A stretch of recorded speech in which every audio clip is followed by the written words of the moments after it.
Right, good evening, everyone. Welcome. I'd like to call to order the work session for the City Council over the City of Wildwood for Monday, August the 8th, 2022.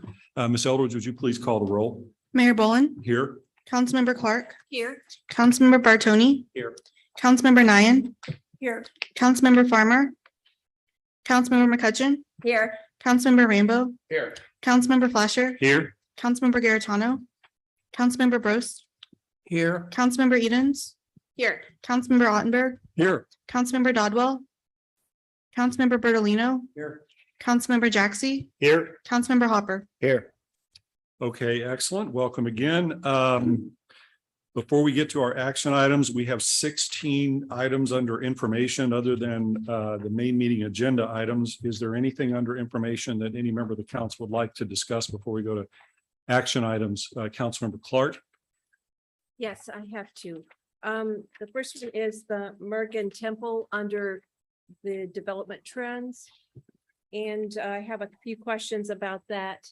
Number one, what are these modular structures that they want to put there? What do they look like? And where are they going to be located?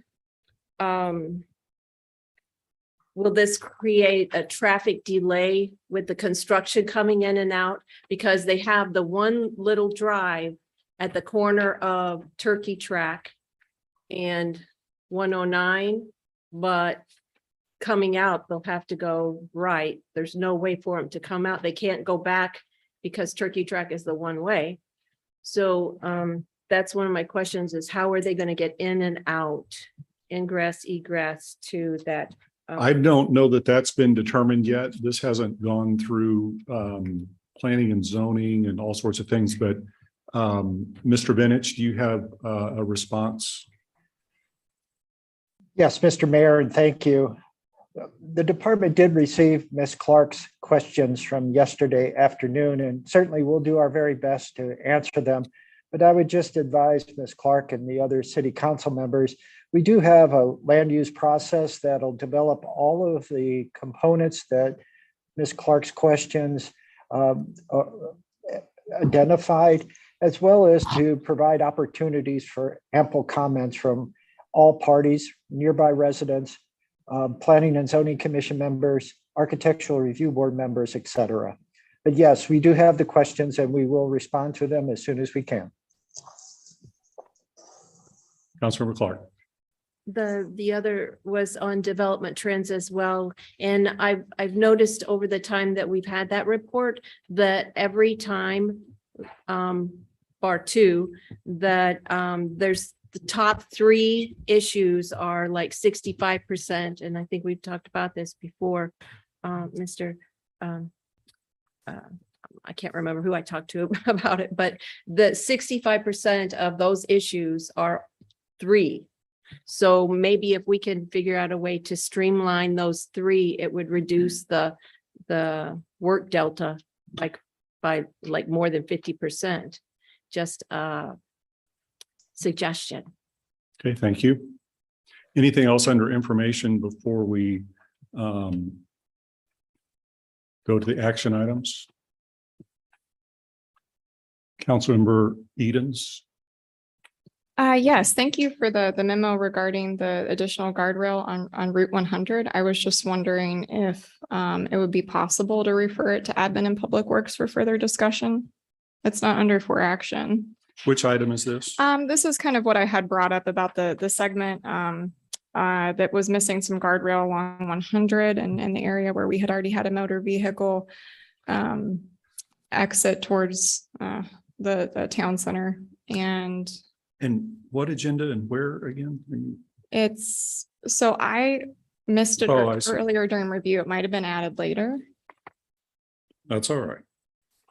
And you're wanting to do what with that, Miss Eden? Well, but I think before we add it to the strategic goals, maybe we could have a discussion about it at Admin and Public Works. Would there be any objection from any member of the council to doing that? Or, well, let's take that first. Mr. Brown, is there any reason why you think that that would cause a delay that would present any sort of major issue or not? Mayor Mullen, I would not be opposed to that if that's what the council desires. Certainly would be timely to do that before we get into the fall budgeting.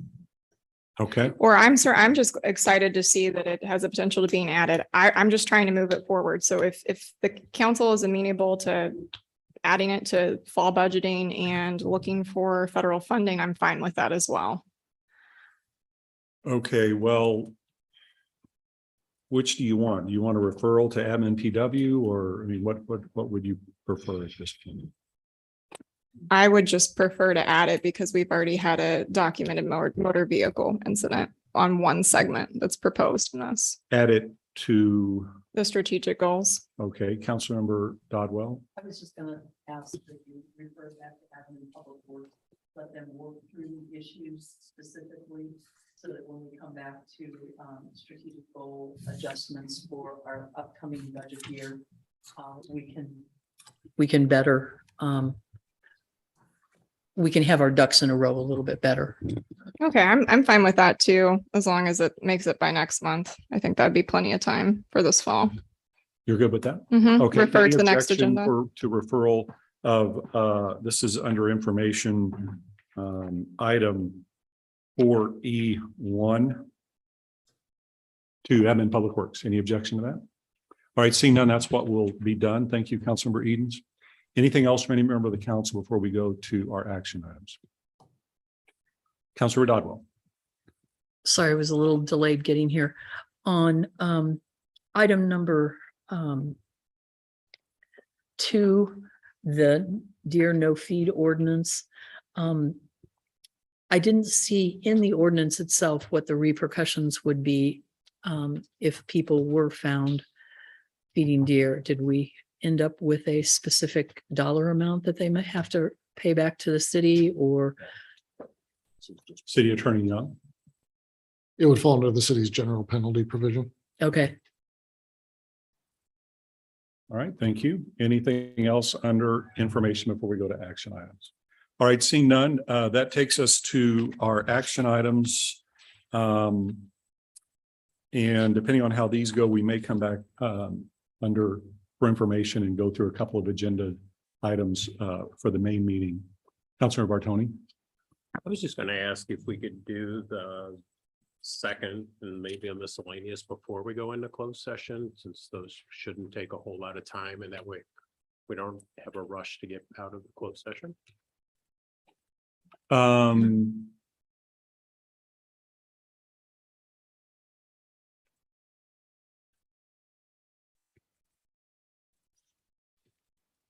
For reasons that we'll discuss in closed session, I think the better course may be to go ahead and go into executive session if you're okay with that. Okay, thank you. Anything else on information before we go into closed session? All right, we'll need a motion to go into closed session made by Councilmember Farmer, seconded by Councilor McCutcheon. This will need to be a roll call vote. Any discussion on the motion? See no discussion. Ms. Eldridge, would you please call the roll on the vote to go into closed session? Councilmember Clark, Yes. Councilmember Bartoni, Yes. Councilmember Nyan, Councilmember Farmer, Yes. Councilmember McCutcheon, Yes. Councilmember Rainbow, Yes. Councilmember Flasher, Yes. Councilmember Brost, Yes. Councilmember Edens. Yes. Councilmember Ottenberg, Yes. Councilmember Dodwell, yes. Councilmember Bertolino, Yes. Councilmember Jaxi, Yes. Councilmember Hopper. Yes. Okay, so we're going to go into closed session. Those of you in the audience, if you would please exit the room momentarily while we get through a couple of items, and then we'll go back into open session. I would appreciate it.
our work session.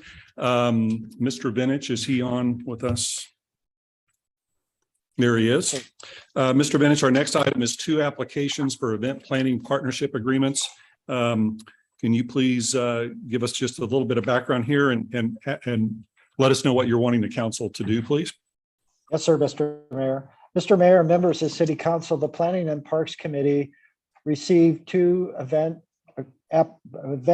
partnership agreements and considered them at their July 19th meeting. After discussion and consideration, the committee recommended that both be approved, given that they do not require any city resources. They provide benefits to our residents in terms of a 5K race or pedal the cause bike ride. And again, they are not in direct conflict, so to speak, with some of our other events, excepting Celebrate Wildwood, which has been the case in the past. Again, in this particular instance, the committee is recommending these be approved. So tonight, Mr. Mayor, the department is respectfully requesting a motion second and vote to approve the 2 agreements as presented. Okay, anyone want to make that motion? Councilmember Bartoni, seconded by Councilmember Dodwell. Is there any discussion on the motion? Seeing no discussion, all in favor of the motion to approve the 2 applications, please say aye. Aye. Any opposed? Any abstentions? Motion carries. All right, that takes us to some receipt and files. First, Joe, is 3-22. Thank you again, Mr. Mayor. Mr. Mayor, members of City Council, the Planning and Zoning Commission has submitted a letter of recommendation relative to this conditional use permit request for a solar energy system that would be front-facing toward an adjoining street. At the conclusion of the review by the commission, they did not grant the conditional use permit and is forwarding a letter of recommendation reflecting such action. As with any conditional use permit, the City Council has up to 15 days to exercise its power of review. And if the City Council should exercise power of review, it would have to be done at tonight's meeting, since the next meeting of City Council is in September on the 12th. If there are any questions, the department would be glad to try to address them at this time. Thank you. Okay, thank you. Any questions for Mr. Benich on 3-22, PZ 3-22? All right, seeing none, thank you. Joe, next is PC 39-94 Grover Company. Again, thank you, Mr. Mayor. Mr. Mayor and members of City Council, the Planning and Zoning Commission is submitting for your consideration its letter of recommendation regarding a request from a business on Manchester Road to have a dog park as part of their cafe and retail sales. The Planning and Zoning Commission considered this request and is recommending not to support it, given the residential pattern that is on the north and east sides of this particular property and the difficulty in enforcing potential noise complaints in the future. Therefore, tonight, this is for receipt and filing, and no action is required. All right, thank you. Any questions for Joe or comments on this item by any member of the council? All right, thank you. Last, Joe, PC 26-91, New Community Church. Again, thank you, Mr. Mayor. Mr. Mayor and members of the City Council, before you tonight is a site plan recommendation report from the Planning and Zoning Commission regarding a requested expansion at New Community Church. As you know, New Community Church is located on Manchester Road, just west of the Taylor Road roundabout. They are adding an approximately 5,000 square foot addition to the rear or to the north part of their building. The Architectural Review Board has reviewed this particular expansion and approved it.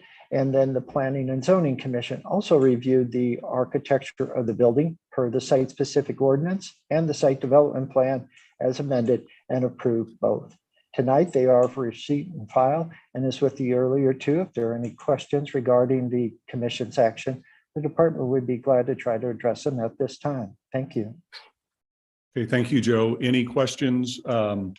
Any questions for Mr. Benich relative to PC 26-91?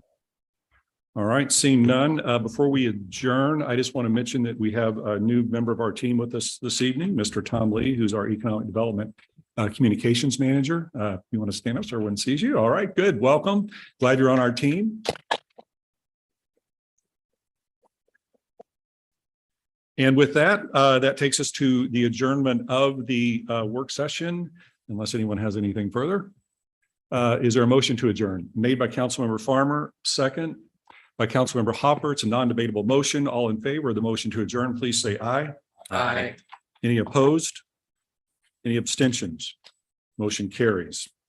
Okay, that takes us to the main meeting of the council. And I just want to mention before we begin the meeting, if you're going to speak during public participation, if you have any material, please hand it to the city clerk now so it can be distributed. And so that will facilitate our meeting as we move forward. So welcome, everyone. Mr. Eldridge, would you please call the roll for the council to start the main meeting of the city council for the city of Wildwood for Monday, August the 8th, 2022. Mayor Bullen, Here? Councilmember Clark, Here. Councilmember Bartoni, Here. Councilmember Nyan, Here. Councilmember Farmer, Here. Councilmember McCutcheon, Here. Councilmember Rambo. Here. Councilmember Flasher, Here. Councilmember Garitano, Councilmember Bros, Here. Councilmember Edens, Here. Councilmember Rottenberg, Here. Councilmember Dodwell, Here. Councilmember Bertolino, Here. Councilmember Jaxi, Present. Councilmember Hopper, Here. Councilmember Galani. Here. Okay, welcome again, everyone. For those of you who are comfortably able, if you would please stand with me for the Pledge of Allegiance.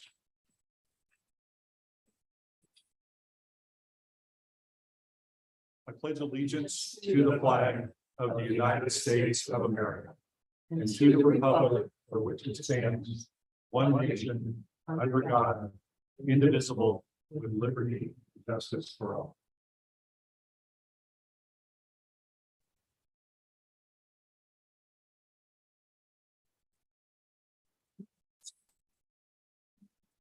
Okay, the minutes are on the consent agenda, so that takes us to public participation. I just want to mention a couple of things about that. Public participation, public comment is a valuable component of our meeting. Anyone who wishes to speak must indicate that they would like to do that by completing a speaker card and handing it to the city clerk to your left, or raising your hand on Zoom. When your name is called, please state your name and ward. To ensure that all who wish to speak have the opportunity to do so, there is a 5-minute time limit, and I will let you know when that time limit is reached. If you have any questions for us, please mention that during your remarks and identify the official you would like to respond. That official will make note of it, and at the conclusion of public participation, any official who chooses to respond will have 3 minutes to do so as to all questions directed to that official. The official may choose to respond to your questions after tonight's meeting, and we may post any responses on the city council page of our website. Finally, please be respectful to others in making your remarks. Interrupting others and using profane and abusive language are prohibited. And I want to thank everyone in advance for following these. First speaker card, please. The first speaker card is Scott Morcourt, and he wrote that he wishes to comment about the city's abuse of residents' land value.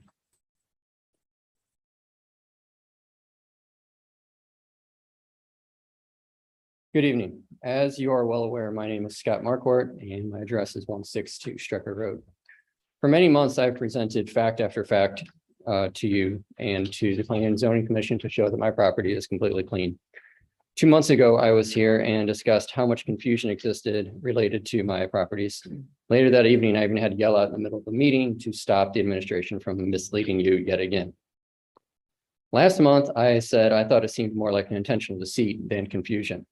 Statements from the administration are inconsistent and they change to support their position. Statements from the mayor are outright lies to support his position.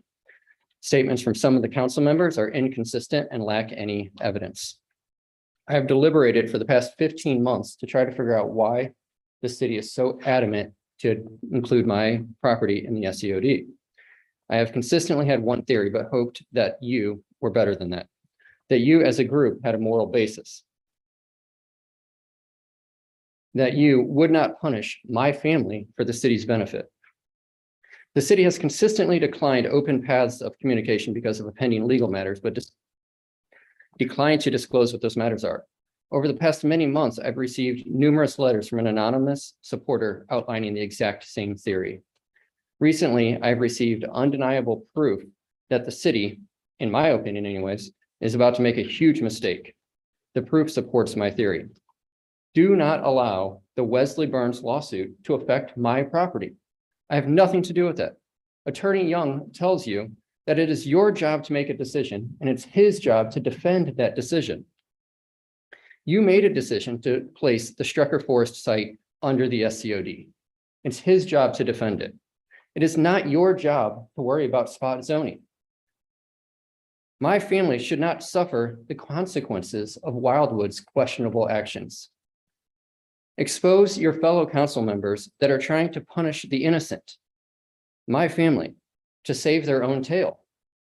If you include my property in the SCOD, you better believe that there's going to be a suit for slander of title.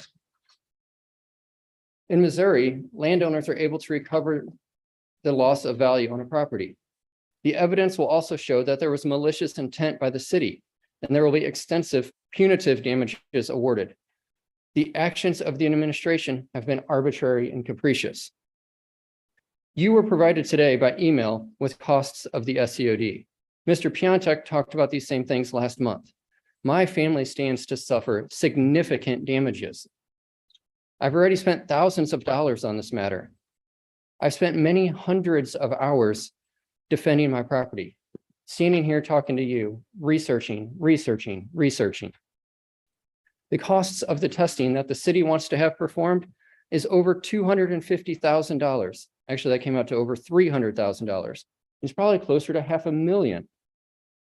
Why would you, the elected representatives of Wildwood, cost a resident of your city hundreds of thousands of dollars just because you are afraid of the Wesley Byrne suit and his threats of additional suits?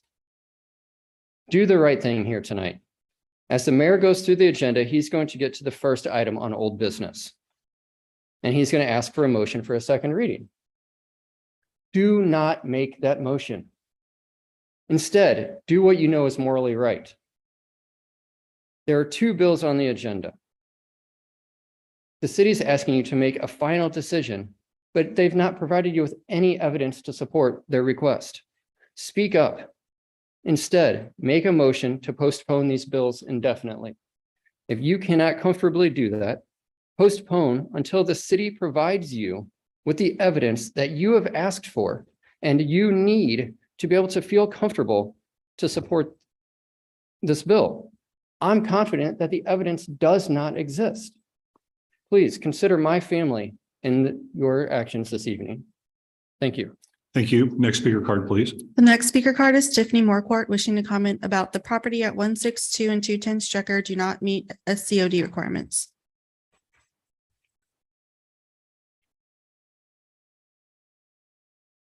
Good evening. My name is Tiffany Marquardt. I'm the homeowner of 162 Strecker in Ward 4.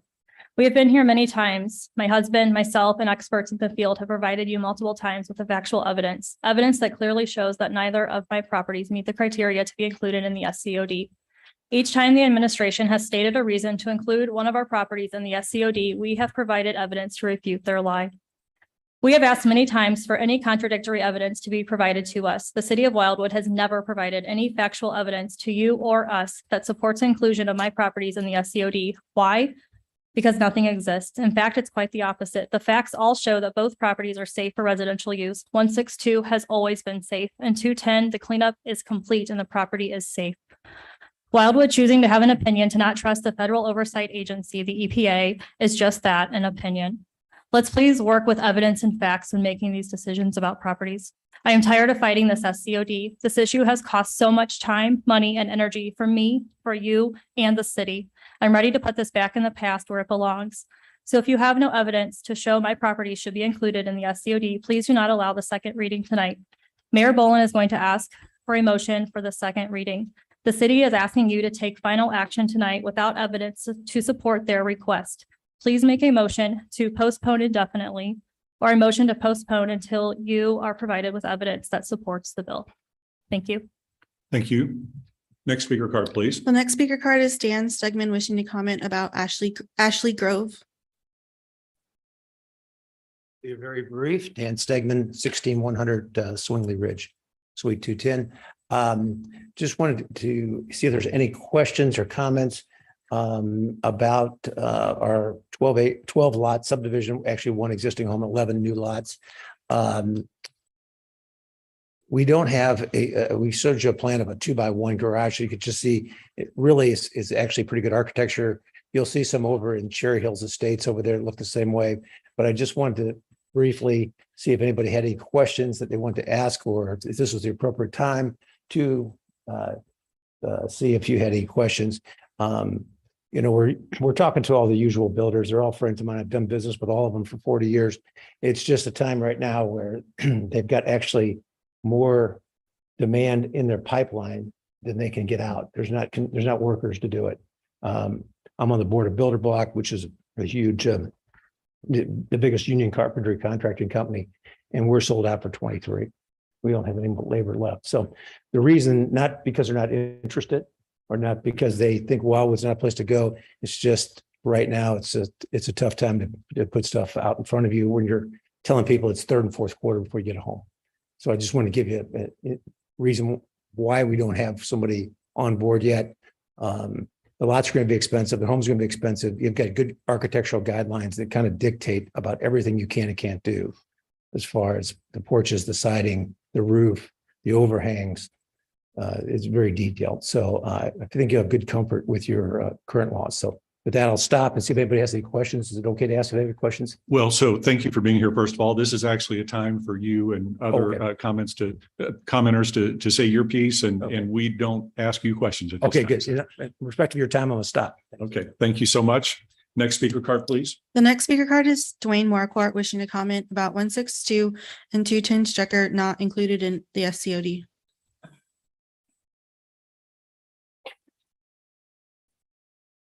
Thank you. Scott and Tiffany are fired up, aren't they? Anybody? They are. Dwayne Marquardt, 834 Holly Ridge, 63011. Just give you an update. There still looks like there can be an equitable resolution to this whole thing. There's a potential meeting with the city. Thanks for your help in arranging that. It's not been scheduled yet, but Mr. Cross has been in communication, and that's going to be coming up soon, I hope. Is that right, sir? And then I'll even nod for that. Okay. And so thank the rest of you to try and make that possible. We're continuing this 18-month quest for accuracy and equitable application of this legislation, and there's certainly a chance for that equitable resolution to occur. Last month, you also asked for questions requesting detailed responses to show that you can make that right decision. And I mean, seen nothing public that you've got responses to those answers. Those answers have not been provided publicly, and you're not even given the answers that you requested. And so today what I did is I gave you another handout, and the handout, asked those questions. Council member Eden said, how many places do we need to test, and how much is it going to cost, and what's no money in dollars? There's just no reason that the staff can't figure these things out and write those and provide those to you with those examples. And then Mr. Young said it was going to take so many possibilities. I just took the top examples of the permits that were given in the last 60 days and put those down, examples that be possible at 162 Strecker. It shouldn't be too hard of a thing to do. Another thing on the handout is planning and zoning developed to these criteria to decide if a property should be even considered to be an SCOD. And if they would provide you this data, you'd find out that there's just no way that 162 should ever even be considered. And so this will give you a clear, equitable way to make these decisions and not be worried about that. And so my task today is to make a one-pager that somebody asked for, and that one-pager is available, and hopefully they'll do that. So the summary for today is thank you for your help. This will hopefully allow you to get some informed information so that you can make the informed decisions, the right decisions.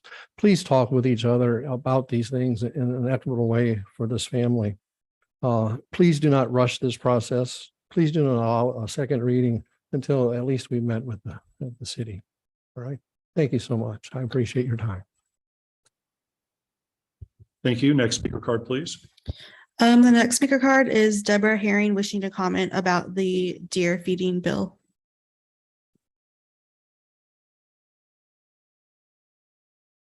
Thanks so much for this time.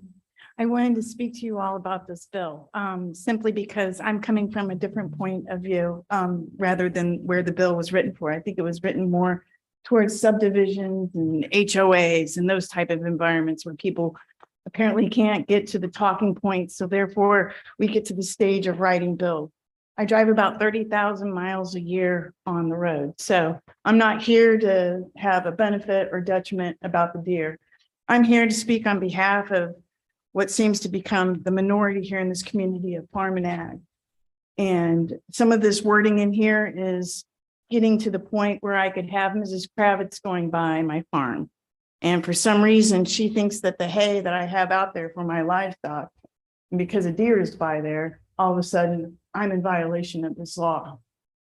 So my request of the council tonight is to make an amendment to this law. If you want to keep this law for the sake of the communities and the subdivisions, that's fine. I'm on board with that. I don't have a problem with that.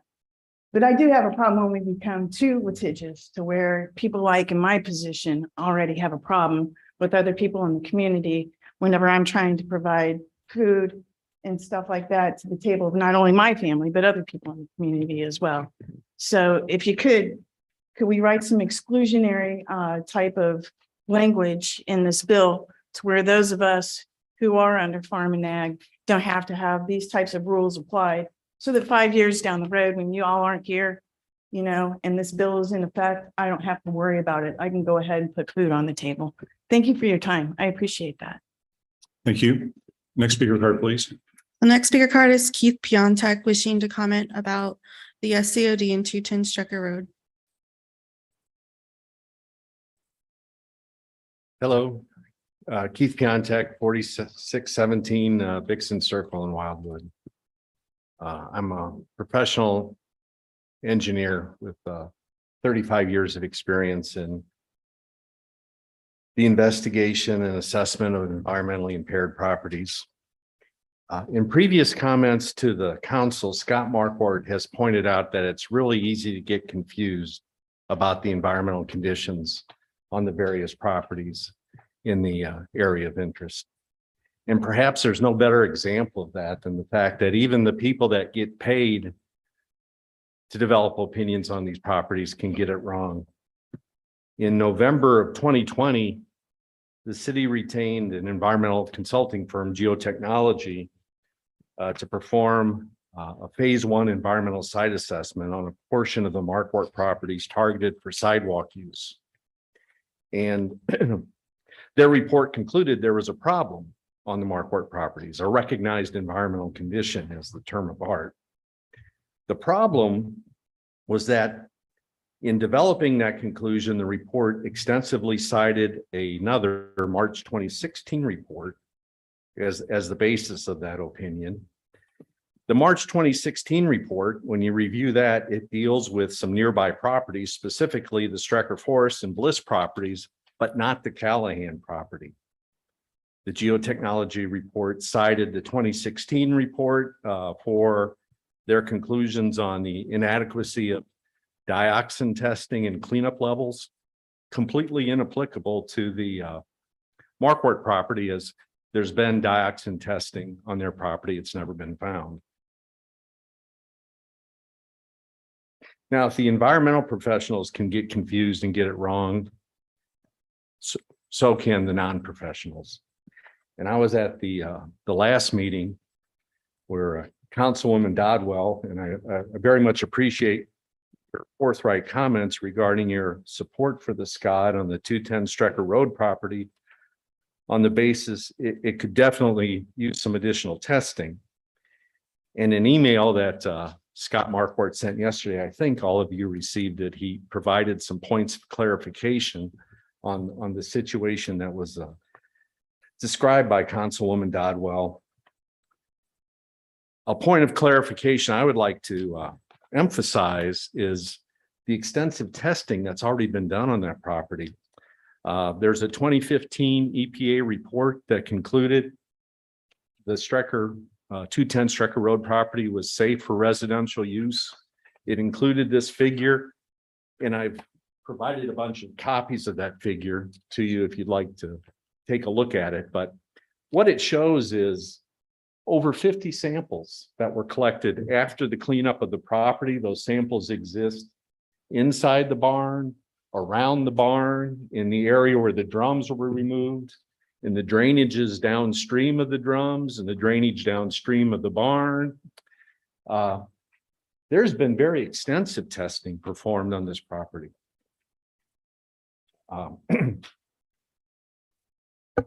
Now, when Councilwoman Dodwell made that comment, there was no effort on the part of the mayor or city staff to clarify the fact that, no, there's been a lot of testing performed on this property, and I don't know how this process works. Perhaps the mayor or city staff have subsequently communicated to you the fact that there's been extensive testing on that property in the specific area of the barn that was raised as a concern. But if that clarification wasn't provided to you, it either means there's ignorance on that topic or an unwillingness to clarify the situation, given that the misperception would lead to a vote in favor of the imposition of the SCOD, which is, what they're proposing. Neither of those speak very highly of the decision-making process that has the Marquardt's property on the verge of this SCOD being imposed. At the last council meeting, I requested the council to direct city staff to meet with Marquardt's to ensure that all parties are working from the same set of facts and to resolve what appear to be errors or misperceptions and statements that have been made about environmental conditions on the Marquardt properties. Now, the good news is. How much more do you have? 15 seconds. Okay, go ahead. So the good news is that there's been communications about having that meeting. My request tonight would be, please don't vote to have the second reading on this SCOD on the Marquardt properties until that meeting has occurred. Thanks for your consideration of this request. Thank you. Next speaker card, please. I don't have any more speaker cards. Okay, can we explore that, and if we need to promote them?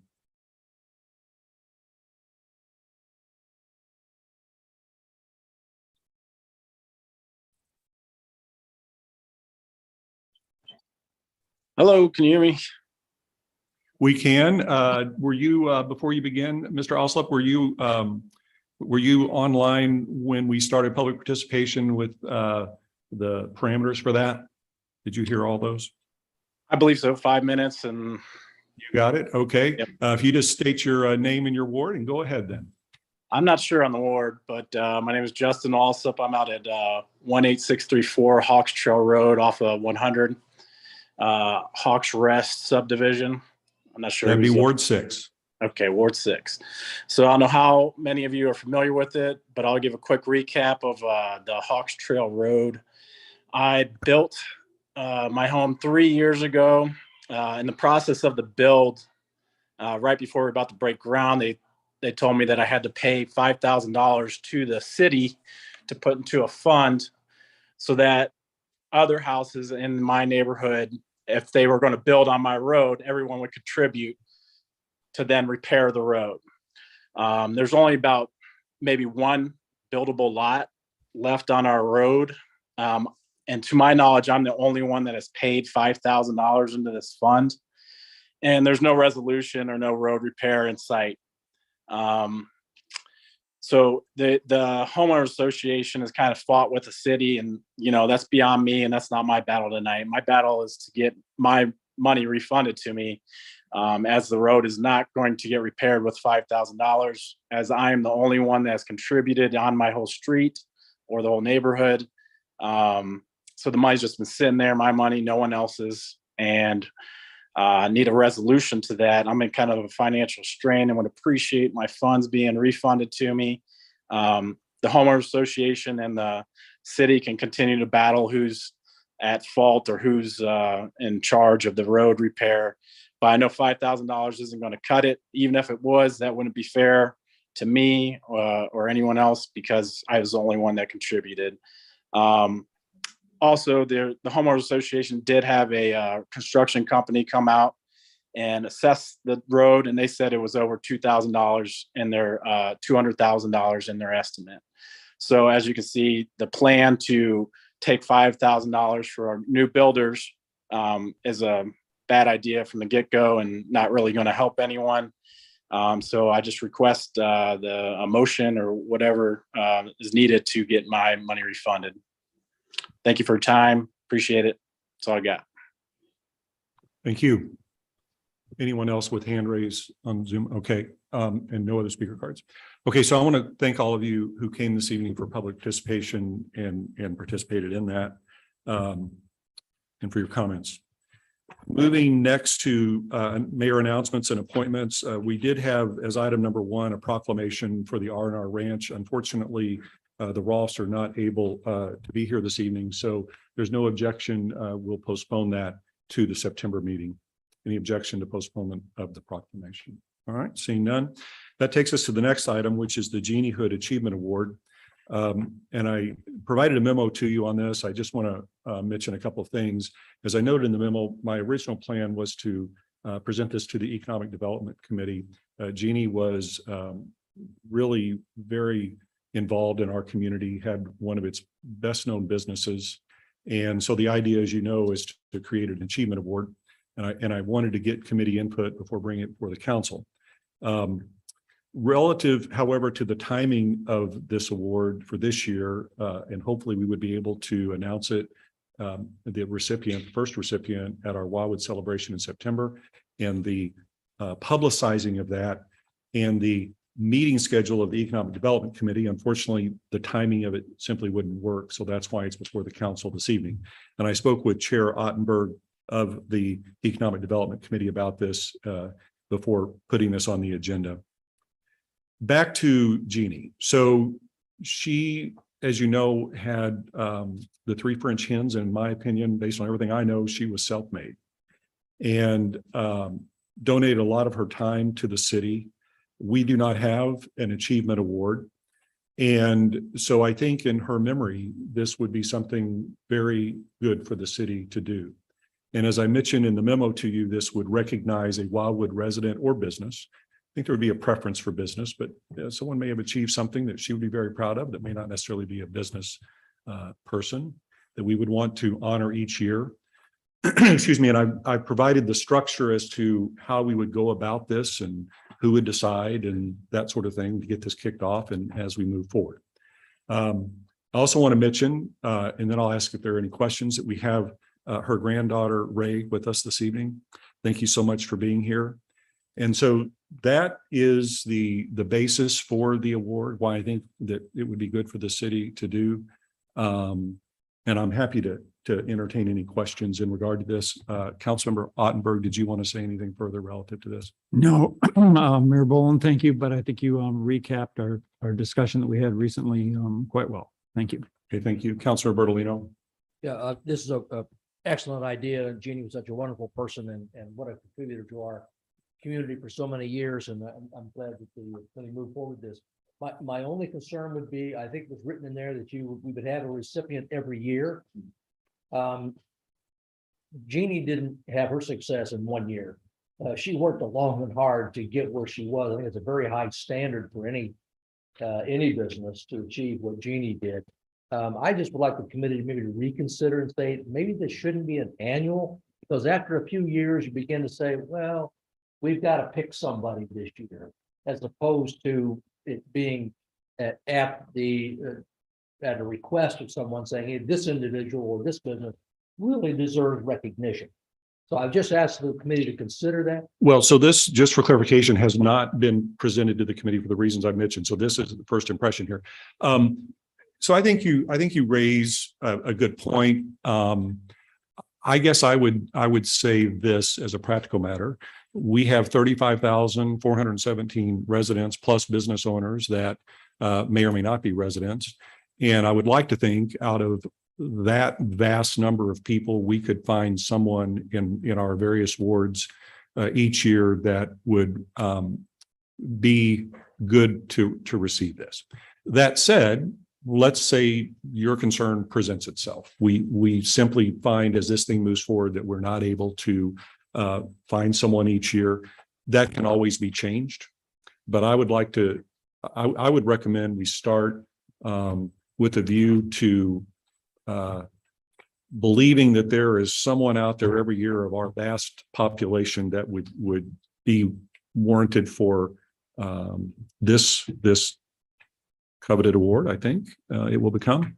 And if that doesn't prove to be the case, we can always change it later. That's just my view. But Councilmember Edens. I just want to make sure I read it right. So I read it as the first award is going to Genie this year, not only named No. after her, but going to her posthumously. No. No, I read that wrong. Oh, okay. Well, that would be a nice gesture, but what I was going to say was whatever the award looks like, whether it's etched glass or a plaque, let's make sure it's really aesthetically appealing, because everything she did in her business was beautiful. And that is how she made her money. So if we're going to put her name on it, it better look good. And I think Ray would have some excellent suggestions about what it could look like. I've had a few of those ideas myself, and once the council acts on this, one way or the other, my plan would be to have those discussions. But I could not agree more. Councilmember Dodwell. Is it possible to amend the current recommendation you have and indicate that we would look towards doing this annually, but we want to ensure that it is provided to someone who has sacrificed the amount that we designate or has contributed so effectively to bringing economic development into the city of Wildwood, that I think somewhere we have to have that statement in here, Jim. So there's no Mr. motion on Mayor. the floor, but we could, by consensus, once a motion is made, if it is, include that, and I would have no problem as long as I think what I'm hearing you say is the presumption would be we strive for a year, and if something happens, the committee determines there's simply no one that is Yeah. justified for it. We have Fair another enough. pandemic that shuts down everything for 2 or 3 years. Okay. So Please no. that would be part of the motion. I would have no problem with that as the person bringing this forward. I'll make the motion then that we move forward with this type of award. I also concur that it be something beautiful. I had the extreme luxury of being able to talk to Genie in her shop probably the week before she passed away. And she was not talking about herself. She was talking about Wildwood. She was talking about what things could be done in Wildwood, have been done in Wildwood, and what she hoped would continue to move forward to make this the society, the community, not society. What am I saying? The community that she hoped it would be. She said it's come a long way. It still has a ways to go. And so I would be very honored to make that motion. Okay, so we have a motion to proceed with the establishment of the Genie Hood Achievement Award as outlined in the memorandum from August 5 from me to the council, with the understanding that the presumption would be, and it would be a presumption, that it be given each year. But if the committee determines that's simply not possible, then it could skip a year or so. Is there a second to the motion? Seconded by Councilmember Galani. Is there any discussion on the motion? Oh, I'm sorry. Let's get a second before we have discussion. Is there a second on the motion? Seconded by Councilmember Jaxie. Councilmember Galani.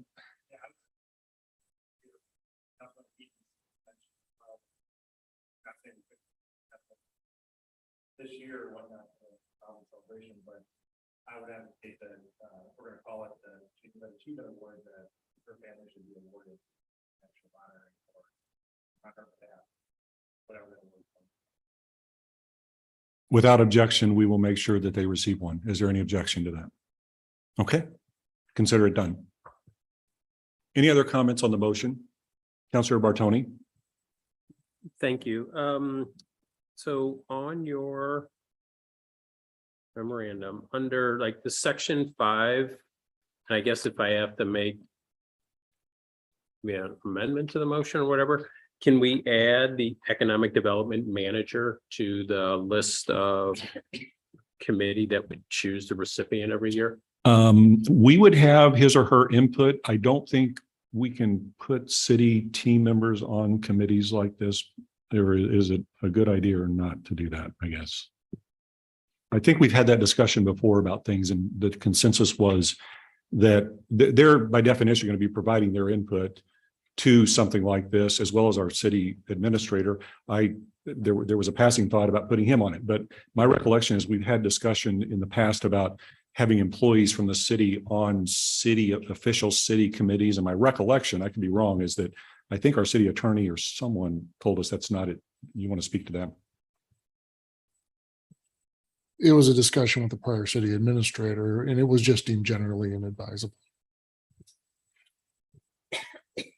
Okay, and then the other thing, and I kind of agree with a couple of the other comments, I think it would be very appropriate that the first this year, if there's going to be an award this year, that it does go to Mrs. Hood and Three French Hens. I mean, that would be, even if we've been doing this for 5 years, I would hope by now she had already received the award. And if not, it would be great to do it this year. But the other thing, and I know that we've got 35,000 residents and probably 15,000 great business people, but I think it's important that this award recognizes businesses in Wildwood and not just necessarily people that live in Wildwood that are business people. I mean, we have a lot of great businesses here, and I think we should be recognizing them.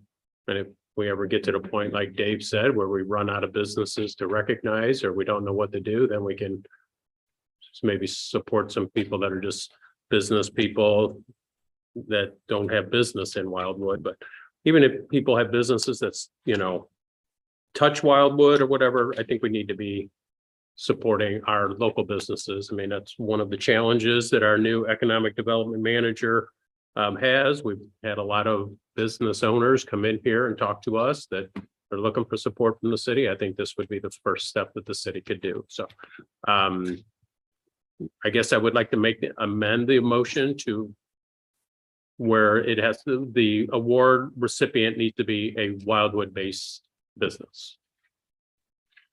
Okay, is there a second to that motion? Dies for lack of a second.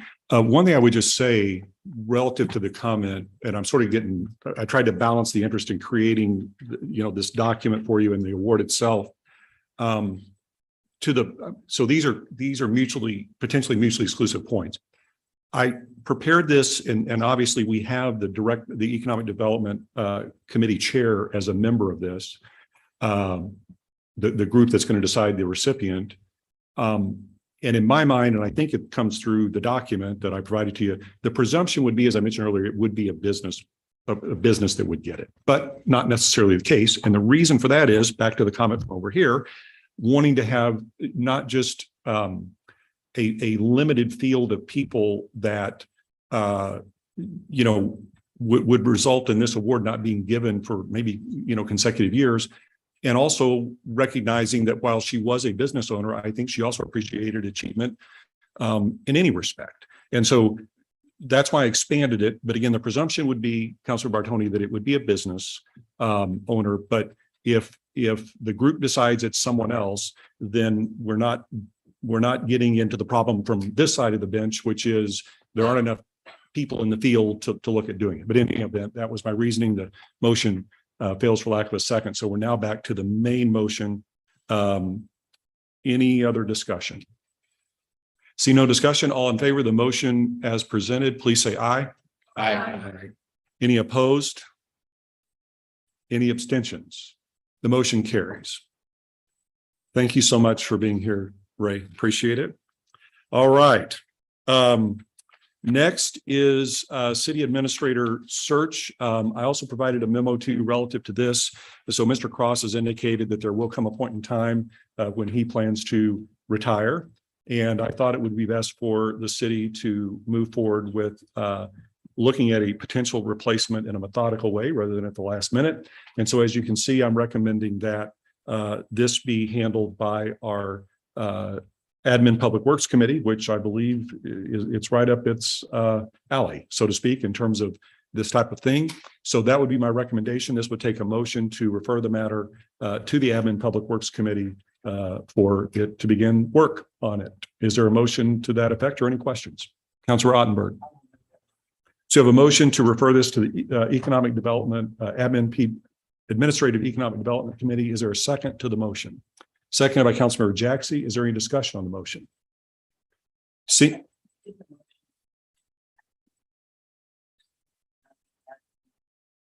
What did I say? I meant admin public works. My apology. Too much economic development. Okay. We'll make sure the minutes reflect that. Any discussion, any further discussion on the motion? Seeing none, all in favor of the motion, please say aye. Aye. Any opposed? Any abstentions? Motion carries. Next public hearing, PZ 4-22. Ms. Eldridge, would you please read PZ 4-22? PZ 4-22, City of Wildwood Planning and Zoning Commission, care of Department of Planning and Parks, 16860 Main Street, Wildwood, Missouri, 63040. A request for a change in zoning of a 26.75 acre parcel of ground generally located on the west side of Hinkin Road, south of its intersection with State Route 100, street address 4064 Hinkin Road, locator number 26Y340014, from the NU Non-Urban Residence District to PS Park and Scenic District. The subject property was donated to the city by its previous owner and currently has several existing structures and buildings on the property, inclusive of a single-family dwelling and a number of accessory sheds. The deed restrictions established by the donor set out the conditions associated with the future uses of the property, which include such being free of charge, it being maintained as an undeveloped wildlife refuge and preserved for the purposes of picnicking, bird watching, hiking, and fishing, hunting, shooting, or killing not being permitted, the property remaining in its natural state and such being named Pertner Park. Thank you, Mr. Benich. Would you have any comments you want to offer relative to this? And as part of that, please indicate what, if anything, you're looking for in terms of action from the council this evening. Thank you, Mr. Mayor. Mr. Mayor and members of City Council, the Planning and Zoning Commission has provided to you its letter of recommendation regarding its review of this particular rezoning request. The Planning and Zoning Commission is recommending that the zoning be changed from NU Non-Urban Resident District to PS Park and Scenic District. Such an action would be consistent with other properties that have been purchased or donated to the city that ultimately did not have the zoning necessary for a public park property. In the letter of recommendation, there are a number of rationales for this action, and from the Planning and Zoning Commission's perspective is appropriate. Therefore, tonight, after public comment, the department is respectfully requesting a motion and section to prepare the necessary legislation to change the zoning of this property. Thank you. Thank you. Ms. Elders, do we have any speaker cards? No speaker cards. Travis, anyone raised hand on Zoom? Okay. Any questions for Joe or a motion? Councilmember Clark. Mr. Benich, will this limit what we do with the home on the property? Because there were some suggestions as to what we do with the home, and it looks like that will limit it. Well, certainly from the perspective of the department, and I believe the Planning and Zoning Commission, the intent was not to necessarily limit the use, but to more refine the uses to those that are suitable for a park that's owned by the city of Wildwood. In terms of the house, I think the intent is not to lease it for, let's say, income purposes, but potentially have it for other uses that are suitable for the park, which could be a caretaker's residence, an employee of the city, so to speak, or as a meeting space, park offices, etc. Any other questions or a motion? Councilor Rambo. So the motion is to proceed with the drafting of legislation. Is there a second to the motion? Seconded by Councilmember Jaxie. Is there any discussion on the motion? See no discussion. All in favor of the motion, please say aye. Aye. Any opposed? Any abstentions? Motion carries. That takes us into legislation. Second readings. The first is Bill 2709 before the council for final passage, and it concerns Ward 4. Is there a motion for the second reading of the bill? Made by Councilmember Farmer, second by Councilmember Bertolino. All in favor, please say aye. Aye. Any opposed? Councilor Flasher is opposed. Any abstentions? Ms. Eldridge, please read Bill 2709.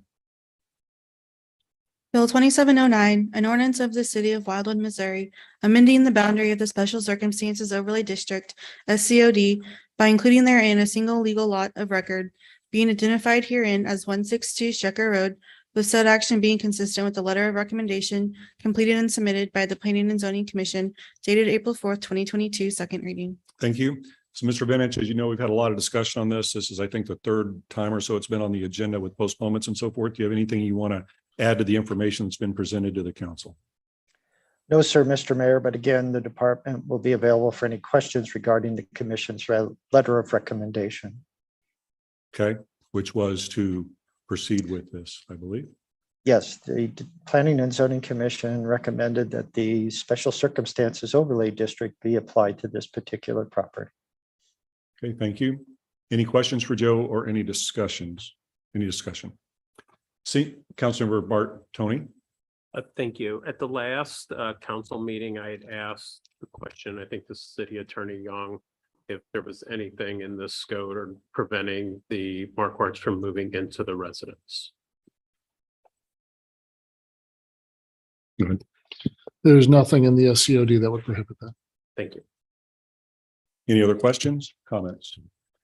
Seeing none, Ms. Eldridge, please call the roll for final passage of Bill 2709.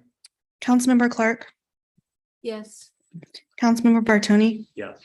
Councilmember Nian, Yes. Councilmember Farmer, Yes. Councilmember McCutcheon, Yes. Councilmember Rainbow, Yes. Councilmember Fleischer, No. Councilmember Garetano, Yes. Councilmember Bros, Yes. Councilmember Edens, Yes. Councilmember Ottenberg, Yes. Councilmember Dodwell, Yes. Councilmember Bertolino, Yes. Councilmember Jaxi, Yes. Councilmember Hopper, Yes. Councilmember Galani. Yes. Okay, so Bill 2709 has passed. Next is Bill 2710. It's before the council also for final passage, and it too concerns Ward 4. Is there a motion for the second reading of the bill? Made by Councilmember McCutcheon, seconded by Councilmember Dodwell. All in favor, please say aye. Aye. Any opposed? Councilmember Fleischer opposed. Any other opposed? Any abstentions? Ms. Eldridge, please read Bill 2710. Bill 2710, an ordinance of the city of Wildwood, Missouri, amending the boundary of the Special Circumstances Overlay District, SCOD, by including therein a single legal lot of record, identified herein as 210 Strecker Road, with said action being consistent with the letter of recommendation completed and submitted by the Planning and Zoning Commission dated April 4th, 2022, second reading. Thank you. Mr. Bennett, anything further you want to mention relative to Bill 2710? Mr. Mayor, as was just mentioned at the conclusion of the last discussion, the Planning and Zoning Commission in its letter of recommendation is supporting the application of the Special Circumstances Overlay District on this site. If there are any questions that the department can answer, it'd be glad to do it at this time. Thank you. Any questions for Joe or any comments? All right, seeing none, Ms. Eldridge, please call the roll for final passage of Bill 2710. Councilmember Bartoni, Yes. Councilmember Nian, Yes. Councilmember Farmer, Yes. Councilmember McCutcheon, Yes. Councilmember Rainbow, Yes. Councilmember Fleischer, No. Councilmember Garetano, Yes. Councilmember Bros, Yes. Councilmember Edens, Yes. Councilmember Ottenberg, Yes. Councilmember Dodwell, Yes. Councilmember Bertolino, Yes. Councilmember Jaxi, Yes. Councilmember Hopper, Yes. Councilmember Galani, Yes. Councilmember Clark. Yes. Okay, Bill 2710 has passed. Next, we have bills 2718, 2719, 2720, and 2721 that are for second reading.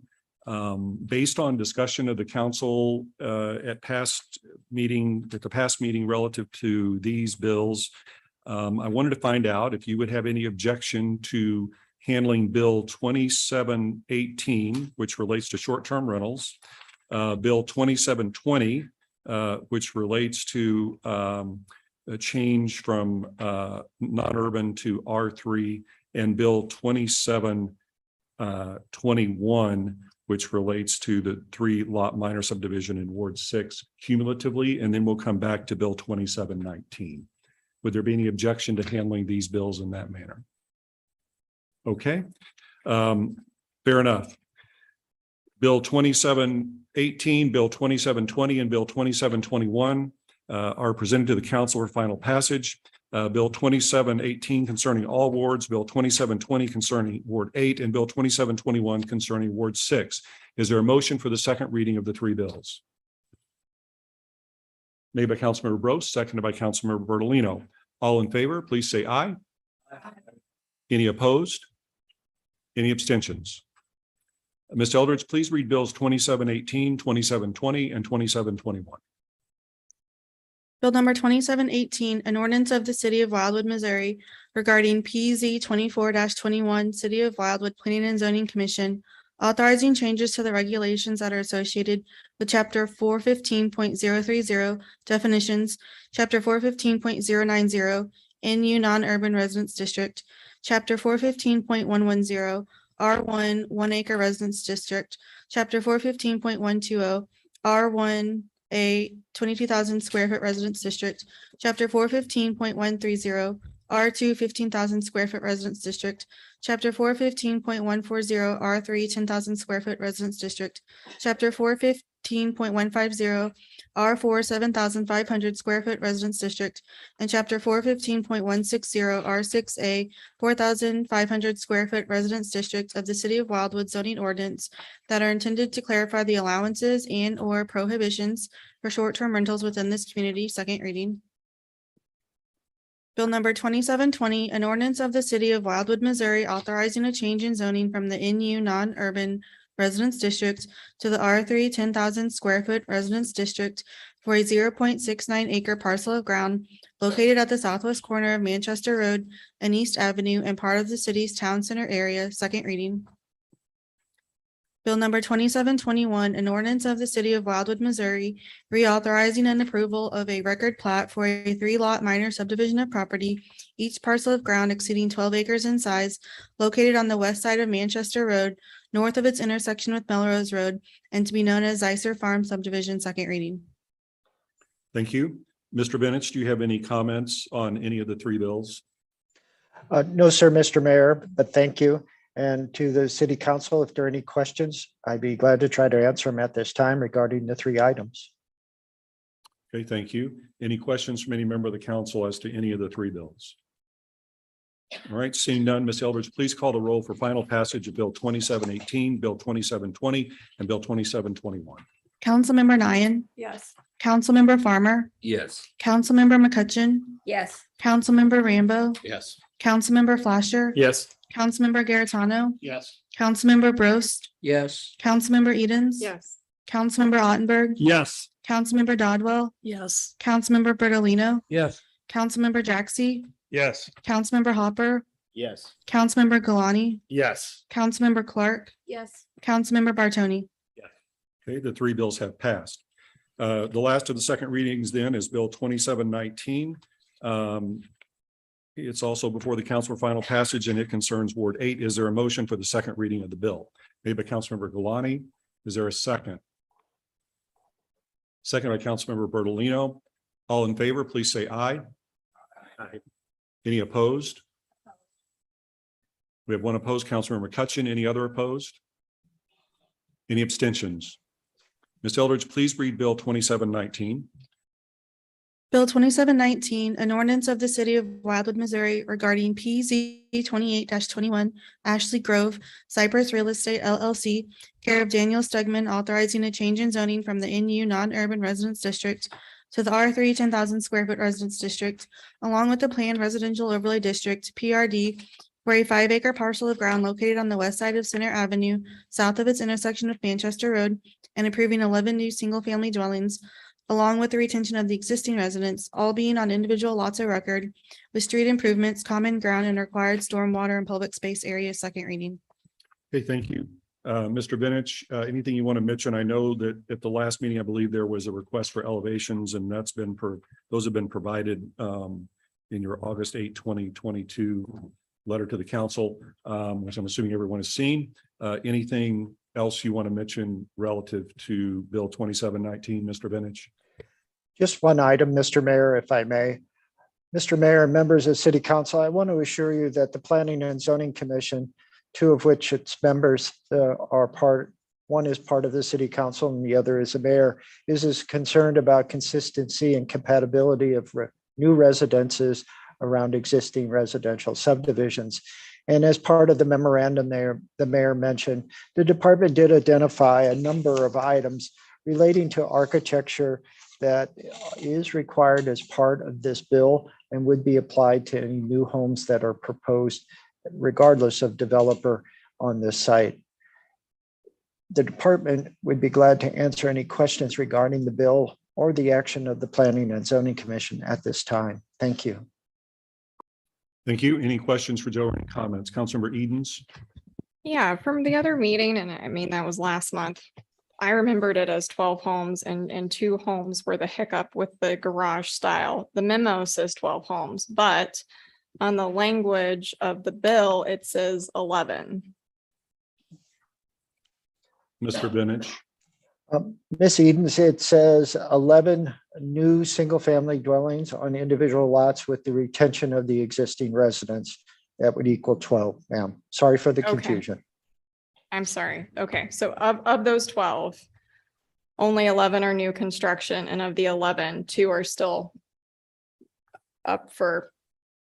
were up for debate and the hang up, but was approved out of planning and zoning. Okay, thank you.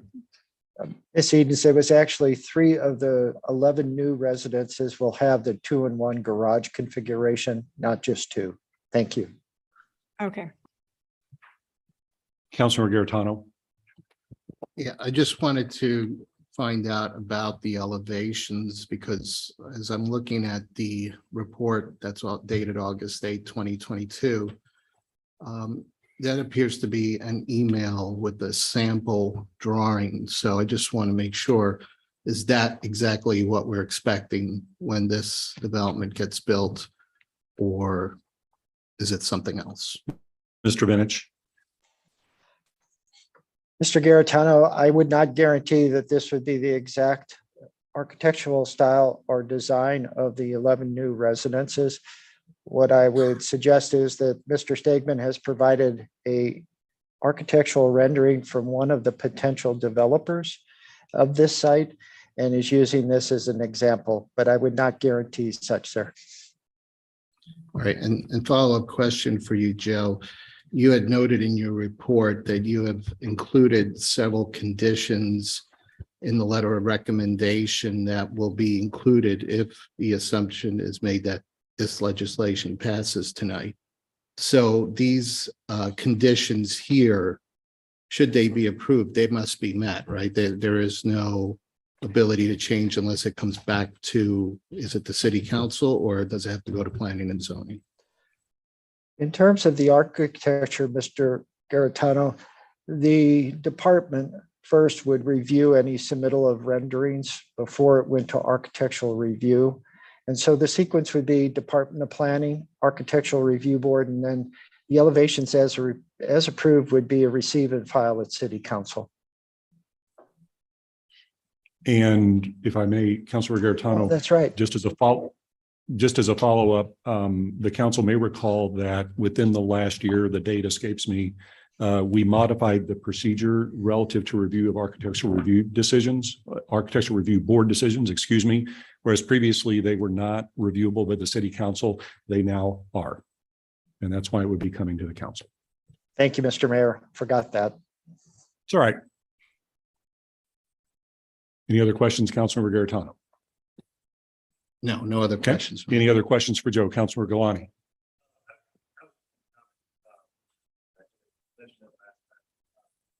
I think situations in that very critical ways of looking at new developments and making sure that the I's are dotted and T's are crossed. I think we've got a developer that does that and goes back and forth like that, makes necessary adjustments. We're not going to get perfection all the time, but I think we've got some pretty critical way of looking at things. And so if we're able to meet all of those things, then that's the thing as I move forward. We're sharing a mic here, so sorry. I was just advocating that, once again, I think we've been looking at different opportunities to have that piece of property developed, and the renderings here and the method of the way we've come up with it, I think is acceptable and looks pretty good. So I'm going to pass it. Okay, thank you. Any other comments or questions? Seeing none, Ms. Eldridge, please call the roll for final passage of Bill 2719. Councilmember Farmer, Yes. Councilmember McCutcheon, No. Councilmember Rainbow, Yes. Councilmember Flasher, Yes. Councilmember Garetano, No. Councilmember Bros, Yes. Councilmember Edens, Yes. Councilmember Ottenberg, Yes. Councilmember Dodwell, Yes. Councilmember Bertolino, Yes. Councilmember Jaxi, Yes. Councilmember Hopper, Yes. Councilmember Galani, Yes. Councilmember Clark, No. Councilmember Bartoni, Yes. Councilmember Nian. Yes. Okay, the bill passes. Moving next to first readings, similar to our second readings, based on my read of the subject matter and what I am anticipating from the council. We have Bill 2722, which concerns a creation of 3 lots in Whitsix Fork. We have Bill 2723 that concerns an application for, or I'm sorry, an agreement with St. Louis County Department of Community Development for block grant funds. We have an expenditure of $25,500. Bill 2724, which relates to landscaping in our city, affecting wards 1, 5, and 8. 2725 is the deer. We'll come to that in a moment. And then Bill 2726, which is continuing with the discussions that we've had previously relative to the roundabout at BA and 109 that would enter into, allow us to enter into an agreement with HR Green relative to the design with a direct budgetary impact of 107,796. So my question is, putting 2725, Bill 2725 relating to the deer aside, we can come to that in a moment. I was wondering if the council would like to handle for first readings, Bill 2722 as to the 3 lot splits, the split into 3 lots rather.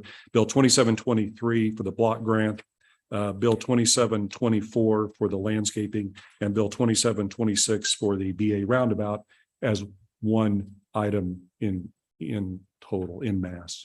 Councilor Rambo. I hate to do this, but could you please split 2722 out, because I had a couple of requests of the department. Okay, so we'll handle that in a moment, no problem. How about 2723, 2724, and 2726? Councilor McCutcheon. Will you please split out 2726? We will let out 2726. How about Bill 2723 and 2724? Okay, so without objection, we'll rearrange the agenda. We'll do those 2 bills, then we'll come back to Bill 2722. Fair enough? All right. Bill 2723 and 2724 before the council for first reading. Bill 2723 concerns all wards. Bill 2724 concerns wards 1, 5, and 8. Is there a motion for the first reading of the bills? Made by Councilor McCutcheon, seconded by Councilmember Galani. All in favor of the motion for first reading, please say aye. Aye. Any opposed? Any abstentions? Ms. Eldridge, please read bills 2723 and 2724 for the first time. Bill number 2723, an ordinance of the city of Wildwood, Missouri, authorizing the mayor to execute an agreement with the St. Louis County Department of Community Development for current and future community development block grant funds, CDBG allocations, while also approving the mayor of the city of Wildwood, Missouri to endorse the municipal housing and community supplemental cooperation agreement for the fiscal years 2021, 2022, and 2023 first reading. Bill number 2724, an ordinance of the city of Wildwood, Missouri, authorizing the mayor to negotiate and execute a city contract agreement with Conoyer Brothers Landscaping Incorporated for the installation of certain landscape areas within the city. First reading. Okay, thank you. Mr. Bennett, any comments on Bill 2723? Mr. Mayor, thank you. Just one.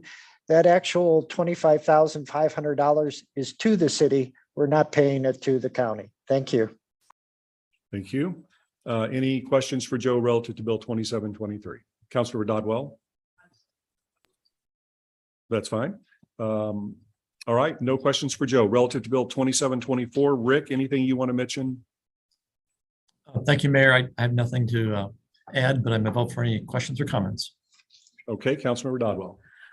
There were no designations as to where the landscaping would go. Can you remind me, please, where this is going?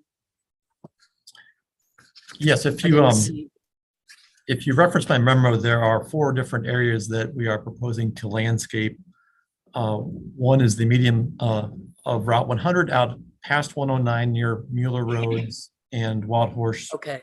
Road. There's two other areas, one along 109, essentially along the frontage of Main Street Crossing subdivision. Another along the north side of Route 100, essentially along the frontage of the villages at Brightleaf. And the fourth area is to re-landscape and add landscaping to the median of 109, essentially from Main Street up to Clayton Road. So it'd be the roundabouts and medians will get additional landscaping. Thank you very much, sir. The PDF that I was looking at that was attached to the agenda just has the actual bill itself and then the bid response from the vendor. I had the same question earlier today, Councilmember Dodwell. All right. Any other questions for Rick on Bill 2724? Okay, seeing no questions, or Rick, let me ask you a question relative to Bill 2724.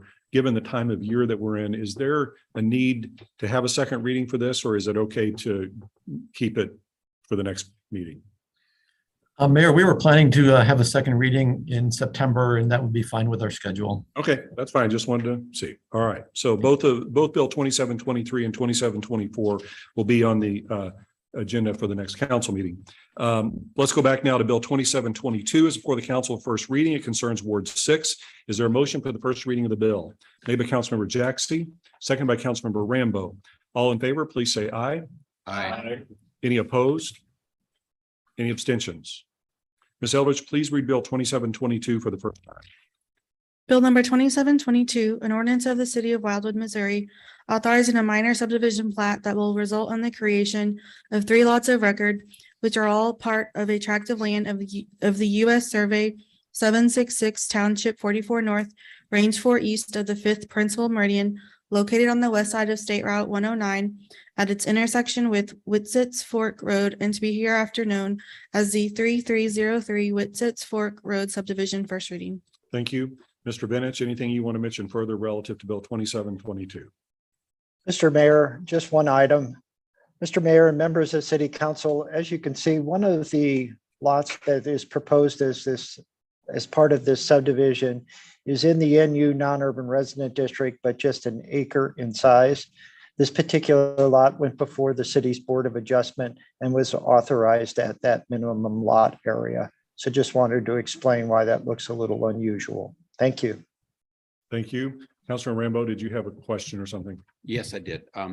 I've had residents calls in from Whitsets Fork area, and I sort of share their concerns. The department has done their typical due diligence, and there was a letter in there from the DNR, but it wasn't much. It was a couple of sentences saying, yeah, this is compliant. The concern is that it's an outmoded system, and it may be compliant now, and there's no reason to make the owners do any modifications, but it's real close to that the creek, and that's the only spring-fed creek that I know of in Wildwood. I'm concerned about flooding in the future when things get worse, et cetera. I'm also concerned about expansions of the utilization of that septic treatment system in the future. And I don't know that, given the constraints of setbacks and the highway and such, if there's actually space in a 1 acre parcel to improve that septic system if necessary. And so I'm asking Mr. Vunich if he's absolutely confident that this thing is not going to flood and cause pollution, and if there's expansion room in the future, because we're putting in a 1 acre lot where there's supposed to be 3 acre minimum, and I want to be darn sure we can defend that. Mr. Benich. Thank you, Mr. Mayor. Dr. Rambo, the department's discussion on this particular mechanical sewage treatment system was twofold. As you saw in the packet of information, I did talk to a senior counsel at Missouri Department of Natural Resources, and the question to that individual was, is there any concerns about the size of the lot if it is at 1 acre or more? And again, the more came from the Board of Adjustment, which said the lot had to be a minimum of 1 acre. and that in the future, if it needed to be expanded, it would not necessarily have to go back to the Board of Adjustment. Secondly, the department did contact the local division of Missouri Department of Natural Resources and talked to a gentleman named Josh Martin. His concern was more with local zoning and the floodplain component. And I explained to him that the local zoning was being addressed by the Department of Planning here at the city of Wildwood, and that the no-rise certification or any floodplain issues would be done by our floodplain administrator here at the city, which is our Director of Public Works. From Mr. Martin's perspective, he was not as concerned as I thought he might be about the size of the lot. In fact, said he thought it was insufficient in size, which again, the headquarters in Jefferson City seemed to indicate that it would not impact the permit in a negative way. I will tell you that there is information on MDNR's website relating to the quarterly testing of this site, and that can be provided to City Council before a second reading is requested. Follow up.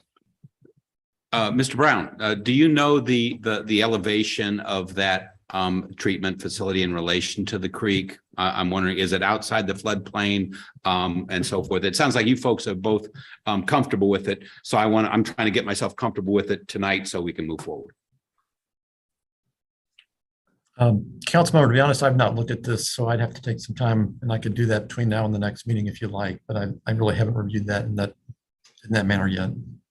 Okay, yeah, you're our floodplain guy, and so if you could do that before the next meeting, I'm good with it. So thank you. That's all I have. Thank you, Councilor Rambo. Mr. Benich, I have a follow-up question, and this may go to the city attorney.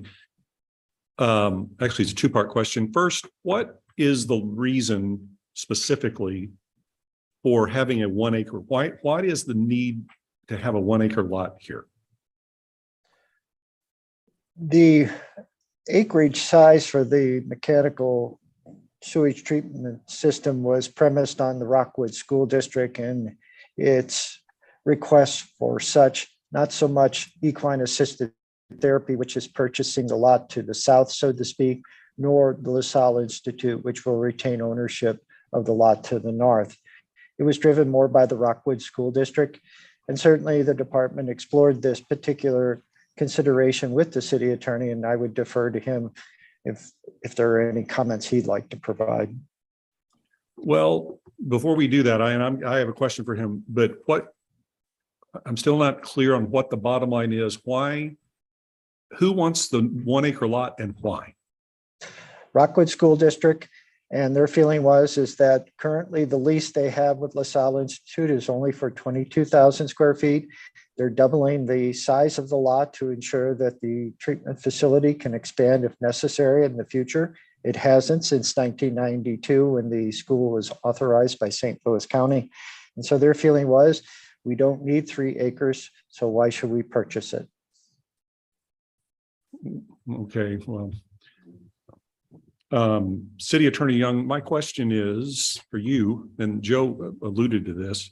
So this went through BOA, and as noted in the resolution, the Board of Adjustment apparently agreed with that, but it's before the council. And so my question is, if the council decides that it does not want to have a 1 acre lot here, given that this is in the heart of 3 acre minimums of Ward 6, is it the council's prerogative to change that if it so chooses?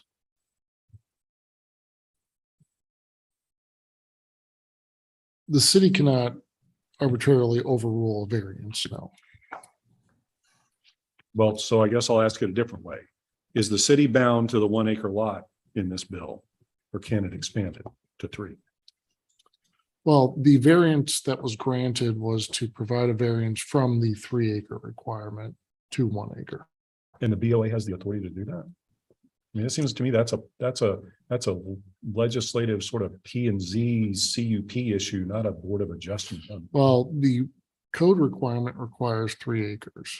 They are allowed to provide variances from those code requirements for zoning matters. That's one of their primary purposes. Okay. I think I may want to talk further about that, but in any event, okay. Any other questions, Councilor Rambo? Yeah, I try to deal in fact, not rumor, but I did hear the rumor that there was the potential that sometime in the future equine assisted therapy would be interested in purchasing some more of that 10.9 acre parcel. And that would be beneficial to both parties, but they would need a way to pass from their 12.1 acre parcel over to the other one. And if there's a 3 acre parcel in the middle, quite likely it would block them. They wouldn't have the passing. So we could try to arrange something like a right of passage or something. Respectfully, we've got fundamental city rules relating to 3 acre minimums that I'm kind of hearing are getting somewhat. Yeah, I'm with you. I'm trying to get to yes. Cloudy, and I'm not sure that's a great idea. Okay, so this is just first reading. This will come back. We can talk further about it. Thank you for the questions, Councilmember Rambo, and thank you for the answering questions, Joe and City Attorney Young. Any other questions on Bill 2722? All right, that takes us next. We've done 2723 and 2724. Bill 2725 is for the council for first reading, concerns all wards. Is there a motion for the first reading of the bill? Made by Councilmember Rambo, seconded by Councilmember Clark. All in favor, please say aye. Aye. Any opposed? Any abstentions? Ms. Eldridge, please read Bill 2725. Bill number 2725, an ordinance of the city of Wildwood, Missouri, amending chapter 205 of the Code of Ordinances of the city of Wildwood by enacting a new section 205.015 and prohibiting the feeding of deer in the city. First reading. Thank you. Mr. Benich, anything you want to mention? Oh, I'm sorry. This is Mr. Brown.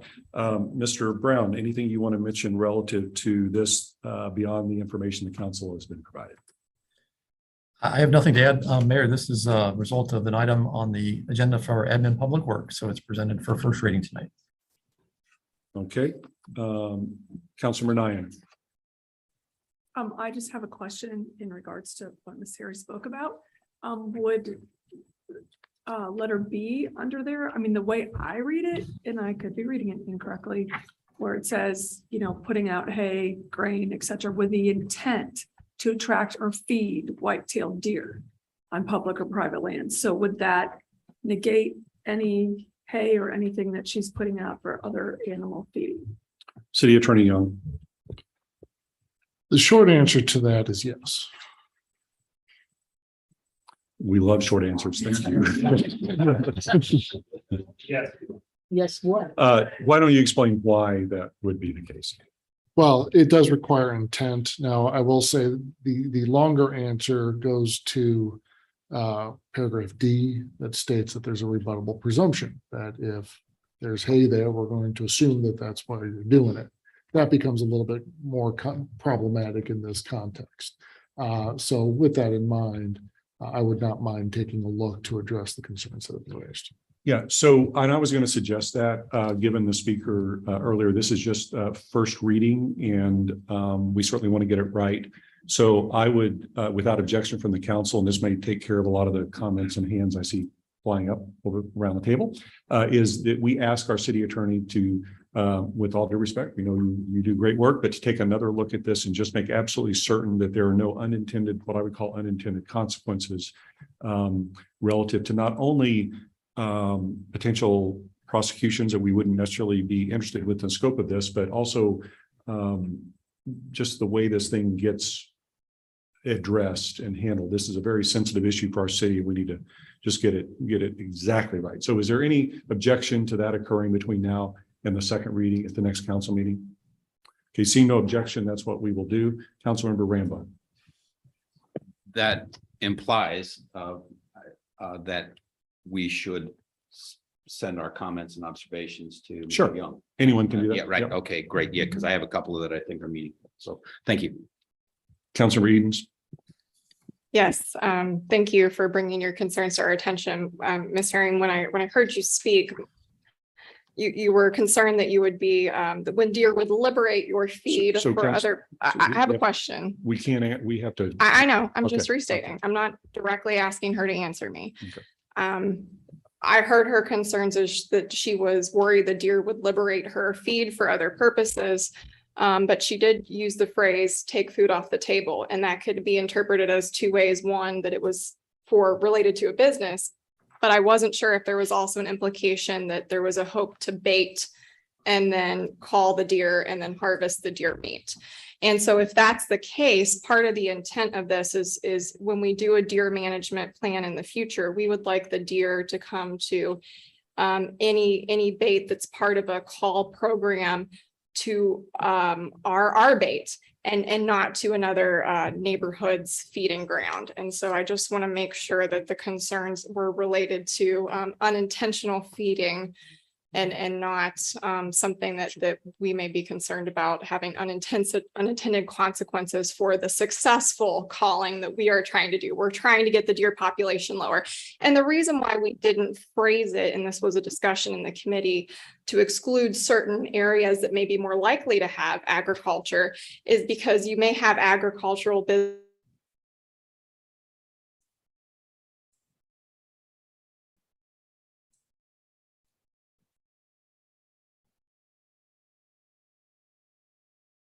businesses on that land, but you also may really work for multiple reasons as listed, including chronic wasting disease, ticks and whatnot. So as long as it relates to the liberating of food, I think we're on the same page. But if we're not, then we need to discuss that with Attorney Young further. So we're going to get his additional changes, if any, and we can talk about that. But one thing I would say is any criminal or quasi-criminal, this is actually the city attorney, ordinance that we have, there has to be intent. So if someone isn't intending to feed the deer and to generate supply of deer, then more than likely they're not going to be within the scope of this. But we'll hash that when we get it back. Anything further? Thank you for your comments. Anything further? All right, so that takes us next to Bill 2726. It's before the council for first reading, and it concerns wards 1, 3, and 5. Is there a motion for the first reading of the bill? Made by Councilmember Clark. Is there a second? Second by Councilmember Grost. All in favor, please say aye. Aye. Any opposed? We have one opposed, Councilmember McCutcheon. Any other opposed? Any abstentions? Okay, the motion for first reading carries. Please read Bill 2726 for the first time, Ms. Elbridge. Bill number 2726, an ordinance of the city of Wildwood, Missouri, authorizing the mayor to negotiate and execute a city consultant agreement with HR Green Incorporated to complete the design of a new roundabout improvement project on State Route 109 at State Route BA South within the city of Wildwood. First reading. Okay, thank you. Mr. Brown, anything further you want to mention to Bill 27 relative to Bill 2726? Thank you, Mayor. I have nothing additional to add beyond the Michelle's been presented so far, but I'm available for any questions from the city council. Okay, any questions for Rick or any comments? All right, seeing none, this will be on the council's agenda for its, I'm sorry, Councilor McCutcheon, my apologies. So my concern with this bill mainly is Babbler Elementary. As we know, a young lady was killed crossing from the Child Development Center over to Babbler Elementary. I really don't think we've addressed that well enough. And so I have an extreme safety concern for a roundabout to be that close to the elementary school when we haven't done anything about protecting the children that cross from one area to the other side of the street, especially given that the elementary school often uses at the Child Development Center as a parking lot. Based on safety for our children, I'm opposed to this bill. Okay, thank you. Any other comments or questions? All right, seeing none, it'll be on the council's agenda for its next meeting. Okay, that takes us to the consent agenda, as to which the resolutions in the next item are included.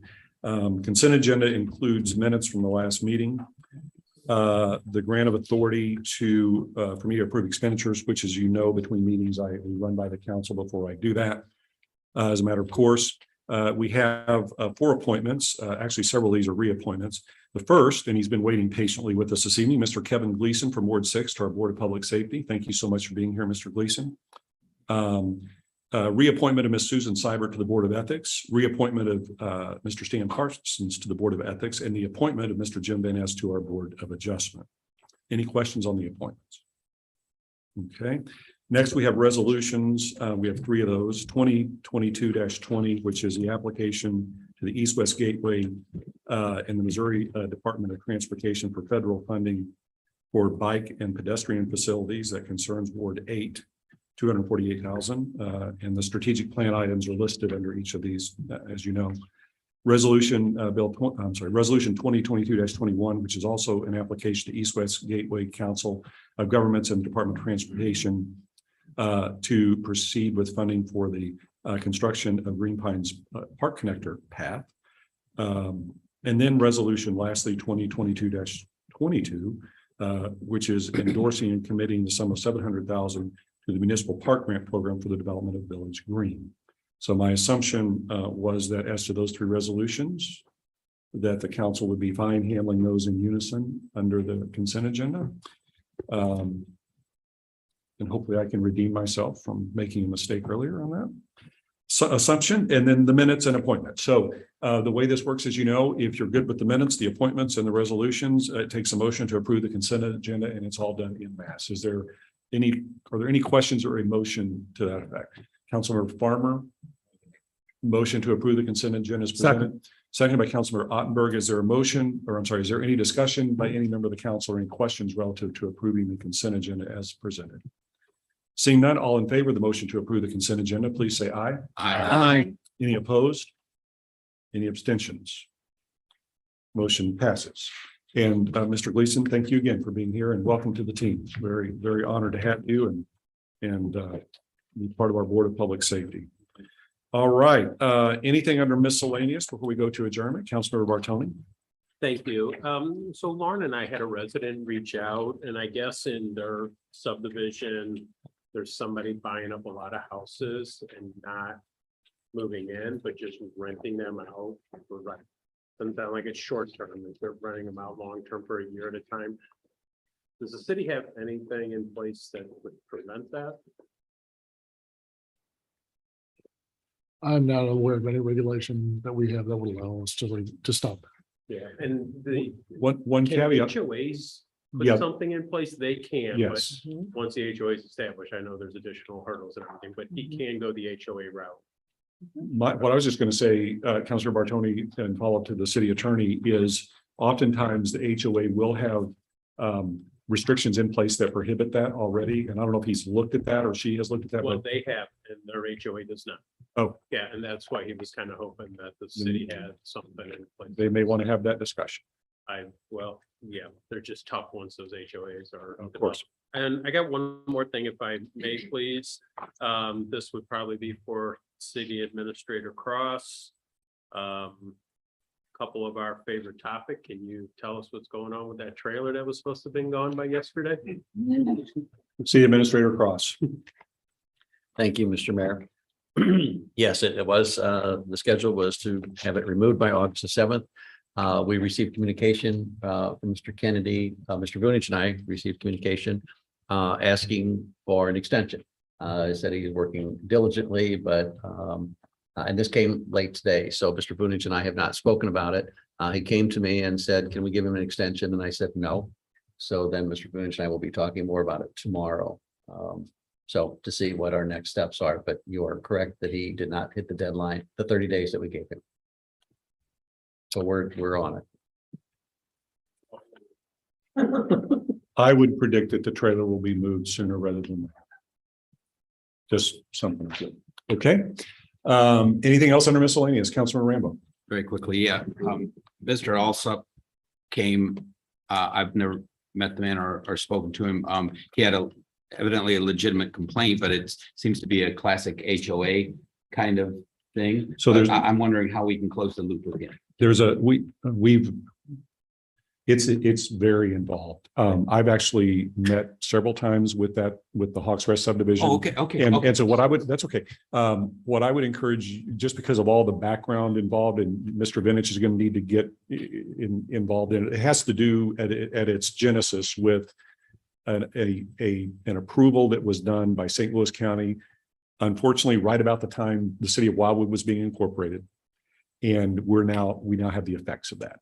But it's long and extensive. And so I would encourage you and Councilmember Jaxie and any other councilor to have that discussion with our city attorney and our city administrator and probably Joe Vintage, because they're that would That's how you're going to have to get all the information that. Okay, so he hasn't reached out to me, but I work at retail and he's a constituent. He's in my ward. Absolutely. And I wanted to help him out. but, Absolutely. Okay. And that's Thanks. why I've been there myself. So. Okay, anything else under miscellaneous? All right, thank you, council members, for another great meeting. I would entertain a motion to adjourn. Made by Councilmember Ottenberg, seconded by Councilmember Hopper, non-debatable motion. All in favor of the motion to adjourn, please say aye. Aye. Any opposed?